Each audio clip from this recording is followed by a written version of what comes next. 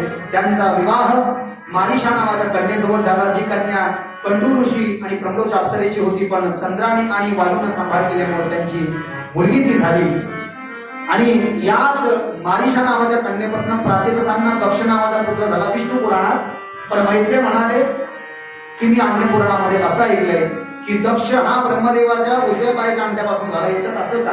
तर त्यांनी सांगितलं सगळ्या पुराणामध्ये तेच कल्पभेद, वेगवेगळ्या कल्पामध्ये वेगवेगळ्या युगामध्ये कथा सांगितल्या गेल्यामुळे कल्पभेदानं असं वर्णन आढळतं. ज्ञानी लोक या कथा वेगवेगळ्या जरी त्यांना वाटल्या तर ते कुठल्याच प्रकारचा भ्रम त्याच्यामध्ये ठेवत नाही. शेवटची एक 10 मिनिटाची कथा राहिली आहे आणि इथे प्रथम अंशाला मग पूर्ण विराम असेल. 4:30 ला आपण आरतीमध्ये प्रवेश करूया. मैत्रेय ऋषींनी पराशर ऋषींना नमस्कार केला आणि भगवंताच्या उग्र अवताराविषयी म्हणजे नरसिंह अवताराविषयी मला सांगा.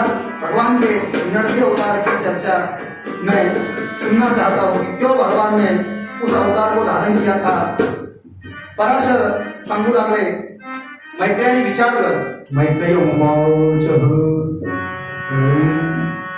कथितो भवतावंशो मानवानां च महात्मनां कारणं चास्य जगतो विष्णुरेव सनातनः यत वेतत भगवानाहं प्रह्लादं दैत्यसप्तमं तदाहं नाम्नासैषं शृणुस्त्यजात जीवितम्. प्रल्हाद राक्षस कुळामध्ये जन्माला येऊन सुद्धा भगवंताचा इतका प्रेमी कसा झाला आणि का त्याला वाचवण्याकरता भगवंतानं उग्र नरसिंह अवतार धारण केला की मैं सुनना चाहता. सांगू लागले. कश्यप ऋषींच्या दक्षाच्या 13 मुली कश्यपाला दिल्या होत्या. तर कश्यपाला आदितीपासून देव झाले, दितीपासून दैत्य झाले, तनूपासून दानव झाले, कद्रूपासून साप झाले, विनोदपासून गरुड आणि अरुण झाला. ऐसे अलग अलग पत्नियों से अलग अलग ये सृष्टि बनी ना. एक पत्नी से देवता बन गए, एक पत्नी से राक्षस, एक पत्नी से दैत्य, एक पत्नी से पशु, एक पत्नी से सांप, ये सब. तो उसी में जो दैत्य पत्नी थी ना दिति, अशुभ समय में उसने समागम की मांग रख दी. शाम के समय में कश्यप ऋषि हाथ में कमंडल लेकर के स्नान के लिए निकले थे. तो इसने कहा कि पतिदेव मैं 2 पुत्र चाहती हूँ. संध्याकाळचं द्यायला हिने अशा पद्धतीचं वरदान मागितल्यामुळे धर्म संकटामध्ये सापडले. संध्याही टाळता येईना आणि पत्नीला वचन पत्नीचंही इच्छा टाळता येईना म्हणून पत्नीला म्हणाले तुझी इच्छा तर पूर्ण करतो पण तुला श्राप देतो की या वेळेला तू अशा पद्धतीचा अट्टहास माझ्याकडे करायला नको होता. ही संध्याकाळची वेळ आहे, भगवंताची आराधना करण्याची संध्या करण्याची वेळ आहे आणि अशा पद्धतीला तुम्हाला पुत्राची मागणी करते. तुला 2 पुत्र होतील पण दोन्ही तामस वृत्तीचे पुत्र होतील आणि दोघांना मारण्याकरता भगवंताला 2 वेगळे अवतार धारण करावे लागतील. पैकी एक हिरण्यकश्यपू आणि हिरण्याक्षाला वराह भगवंत मारतात. पृथ्वी त्यांनी बुडवली होती, आपण काल ऐकलंय ते. आणि हा हिरण्यकश्यप, ये हिरण्यकश्यपू की पत्नी का नाम था कयाल और हिरण्यकश्यप को कयादू से 4 पुत्र है लेकिन चौथा प्रहलाद अभी हुआ नहीं है. प्रहलाद से बड़े 3 है, अल्लाद, अनुल्लाद आणि सल्लाद. काही ठिकाणी वेगळे नाव आहे त्यांचे. लाद, राज, लाद आणि अल्लाद असंही आहे काही ठिकाणी. पण भागवतामध्ये अल्लाद, अनुल्लाद आणि सल्लाद आणि चौथा प्रल्हाद. हिरण्यक्षाचा वध झाला भगवान वराहाच्या द्वारे म्हणून हिरण्यकश्यपू राजा झाला. जिस विष्णु ने वराह बनकर के मेरे भाई को मारा है उस विष्णु का नामो निशान मिटा दूंगा, उस विष्णु का वध करके ही दम लूंगा. लेकिन विष्णु को मारने के लिए अनंत शक्तियों की जरूरत है. कौन देगा? तो ब्रह्मदेव देगा. ब्रह्मदेव की तपस्या करने की मन में ठान ली हिरण्यकश्यपु ने. 3 पुत्र हुए हैं, अल्लाह, अनुल्लाह, सल्लाह. 4थी बार कयादु गर्भवती है, पेट में है प्रह्लाद और ये चला है तपस्या को. लेकिन कयादु ने कहा कोई मुहूर्त तो देखो ना, सत्कार्य को जाना है, मुहूर्त देखना चाहिए. 2 चीज के मुहूर्त नहीं है, बाकी सब चीजों के मुहूर्त है. आदमी कब जन्म को आएगा कोई मुहूर्त नहीं है और आदमी कब भगवान के घर पे जाएगा कोई मुहूर्त नहीं है. इसका कब आवाज आएगी पता नहीं है, लेकिन जिंदगी एक किराए का घर है, एक ना एक दिन बदलना पड़ेगा, जिंदगी एक किराए का घर है, एक ना एक दिन बदलना पड़ेगा, जिंदगी एक किराए का घर है, एक ना एक दिन बदलना पड़ेगा,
जिंदगी एक किराए का घर है, एक न एक दिन बदलना पड़ेगा, मौत जब तुझको आवाज मिलेगी, घर से बाहर निकलना पड़ेगा।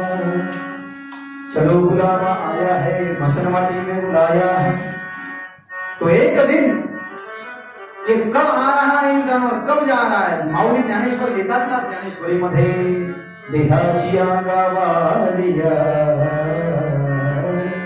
जन्म मृत्यूची सोहरिया, ना म्हणून ये धनंजया जिया परी उपसे नासे नासले पुनर्दिसे घटकाळंद्रयसे।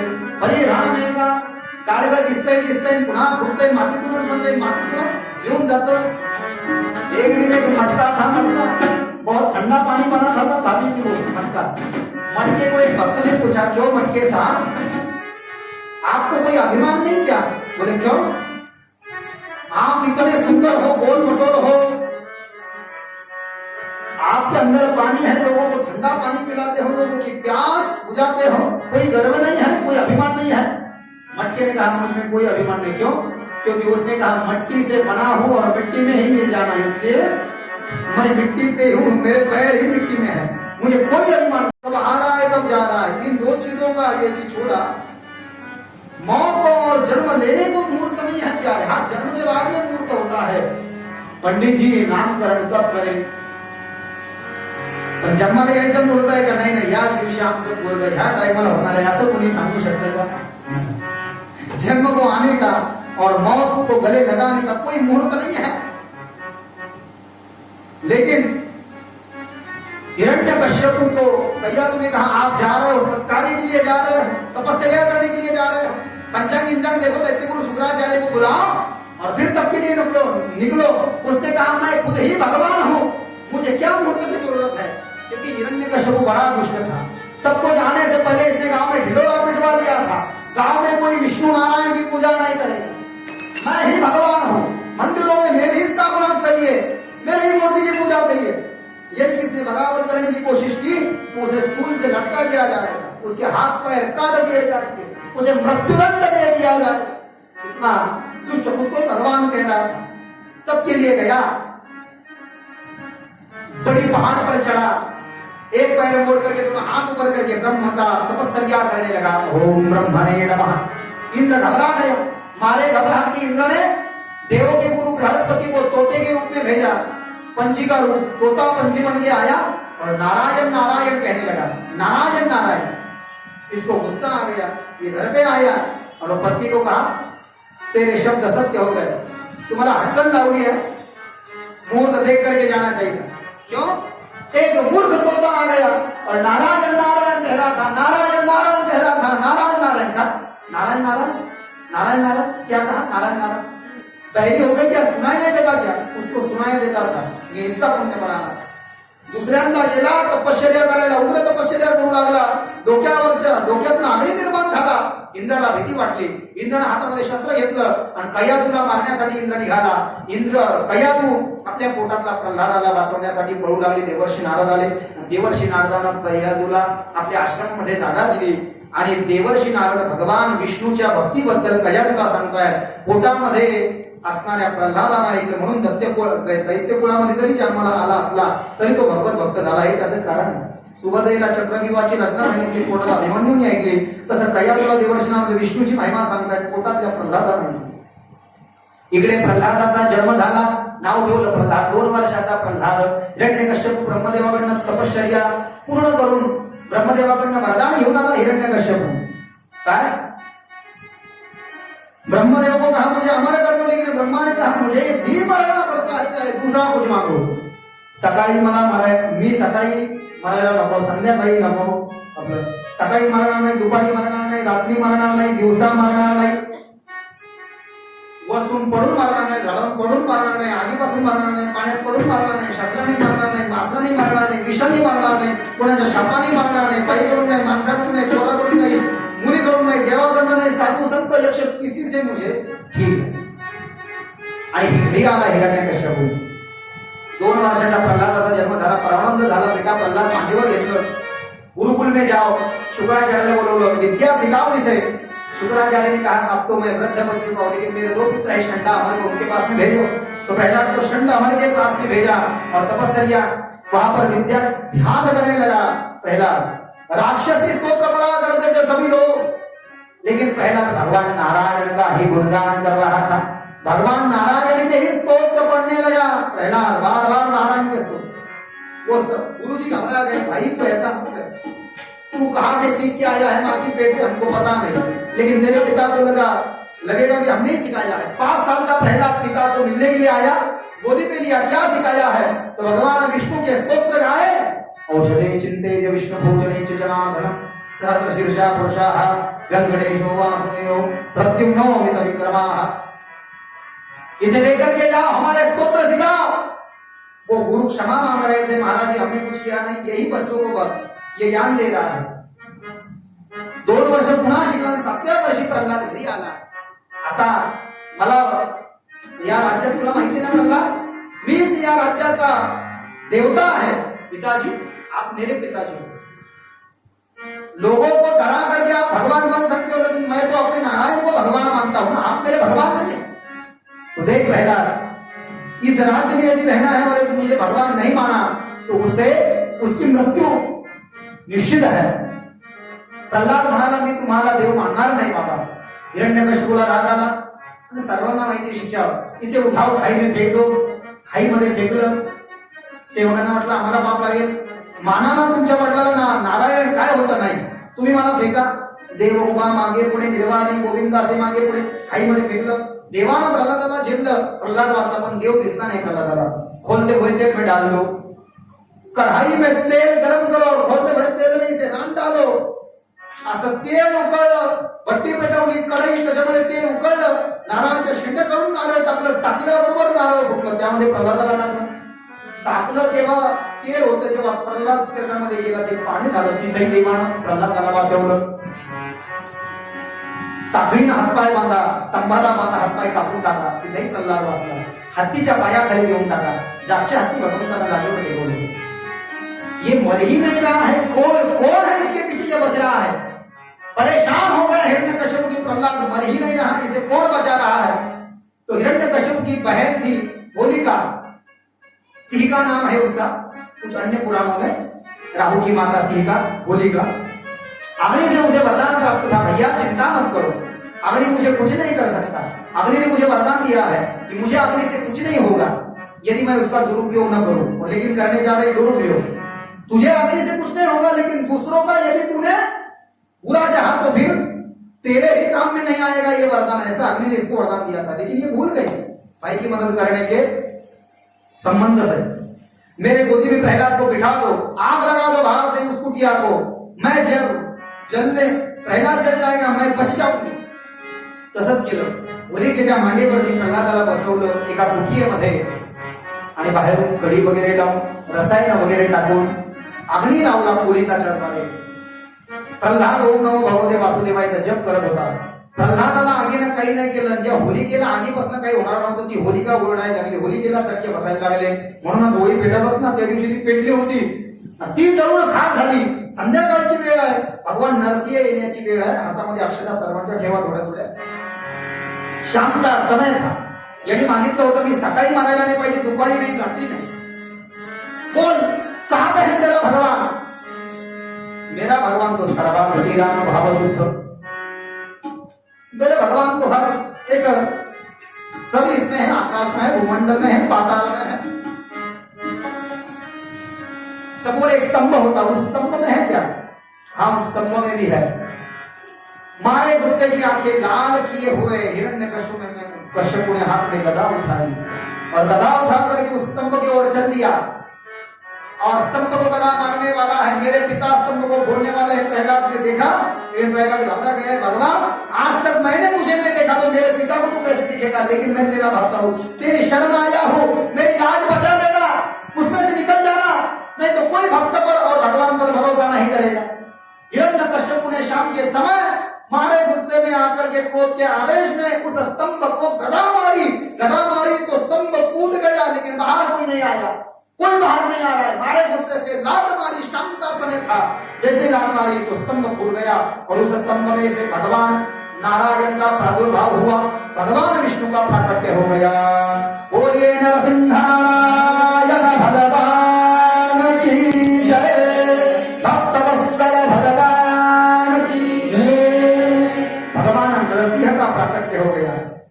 कहा था इंसान के हाथ से मरू नहीं, जानवर के हाथ से मरू नहीं। खड़े थे इंसान के जैसे, लेकिन दिख रहे जानवर के जैसे, हाथ है इंसान के जैसे, लेकिन हाथ को जो नाखा रहे वो है सिंह के जैसे, आधा नर और आधा पशु। शाम के समय सकाळी दुपारी रात्री मारायला नाही पाहिजे, मी माणसाच्या हाताने नाही, जनावरांच्या हाताने नाही, आधा पशु आहे आणि आधा माणूस आहे।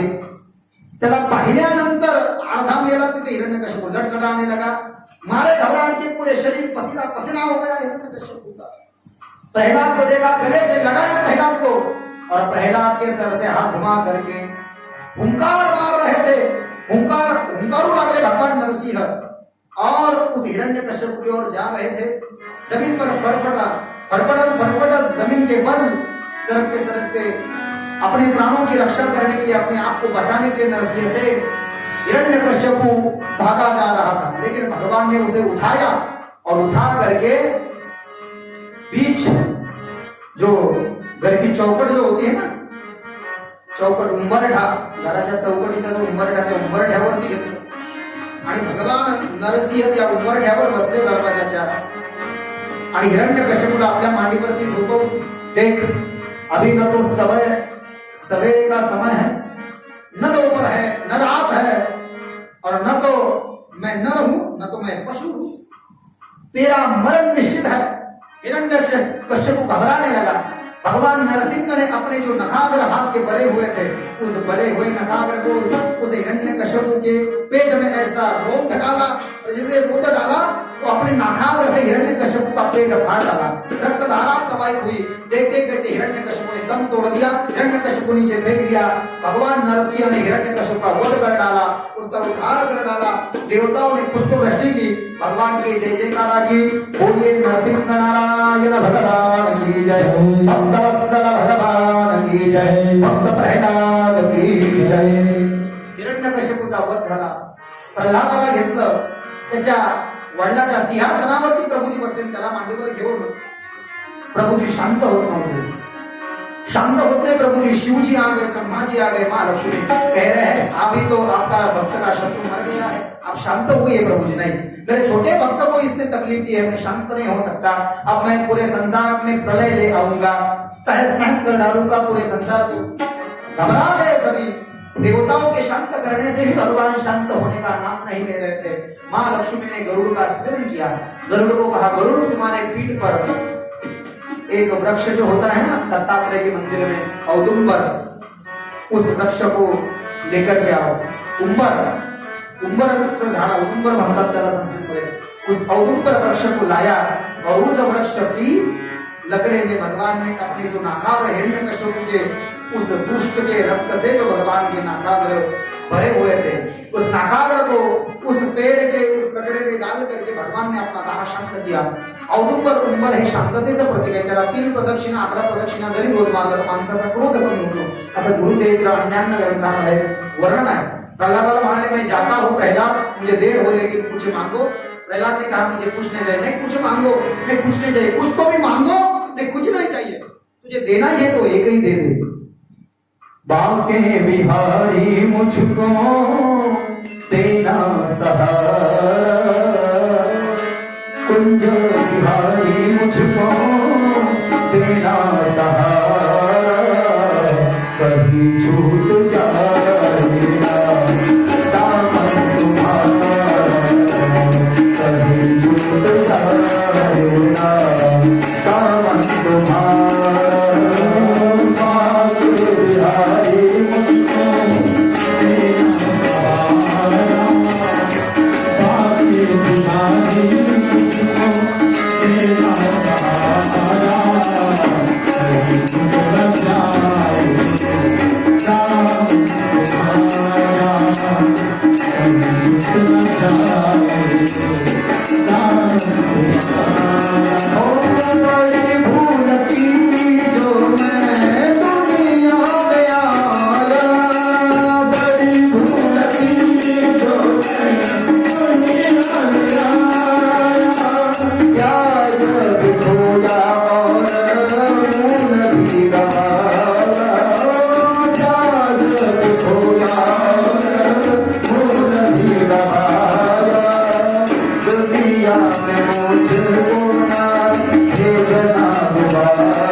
हिंदी में हाथ को दामन कहते हैं। कहीं छूट जाए ना दामन तुम्हारा, कभी ना सुटा हरे देवा हाथ तुझा, बाके बिहारी मुझको देना सहारा, देवा तुला मला द्यायचं असेल तर दे तू मला सहारा, कभी ना सुटा हरे देवा हाथ तुझा। वो अभी राज्य कर, बाद में मैं तुझे पाताल में भेजूंगा और तुझे पाताल में राजा बनाऊंगा। तेरे व्यक्तित्व का ऐसा वरदान दिया और भगवान अंतर ध्यान हो गए।